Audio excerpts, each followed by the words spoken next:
తెనాలిలోని ASM కళాశాలలో మానవతా స్వచ్ఛంద సేవా సంస్థ ఆధ్వర్యంలో శ్రీ విశ్వావసు నామ సంవత్సర ఉగాది వేడుకలను వైభవంగా నిర్వహించారు. ఈ సందర్భంగా ఆనంద లహరి నిర్వహించారు.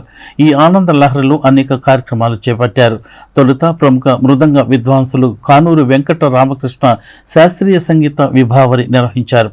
తదనంతరం మానవతా గౌరవ సలహాదారులు వెంపటి సత్యనారాయణ వారిచే సినీ సంగీత విభావరి శ్రోతలను అలరించింది. ఇదే విధంగా శ్రీ లక్ష్మీ కూచిపూడి నృత్య కళా కేంద్రం ఏ వెంకటలక్ష్మి శిష్య బృందంతో కూచిపూడి నృత్య ప్రదర్శన కన్నుల పండుగగా జరిగింది. కళాశాల విద్యార్థులు డాండియా నృత్యం అందరినీ ఆకట్టుకుంది.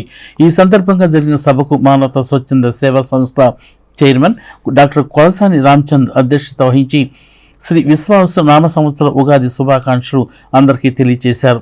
మానవతా సంస్థ సమాజ సంక్షేమం, ఆపన్నులకు మానవీయ కోణంలో సహకారం ఇవ్వటం, ఆయా రంగాల్లో విశేష ప్రావీణ్యం ప్రదర్శించిన వ్యక్తులను ప్రోత్సహించడం జరుగుతుందని తెలిపారు.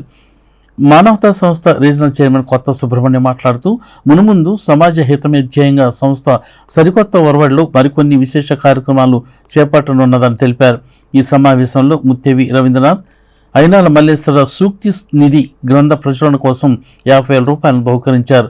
ఇంకా సమావేశంలో president Omkar Prasad, secretary Papolu Venkat, vice president Srinivasu, joint secretary D Somaiah Sastry, సభ్యులు K Nageswararao, M Arjuna, CH Sambasivarao, P Mallikarjunarao, M Srinivasarao, Suryanarayana తదితరులు పాల్గొన్నారు.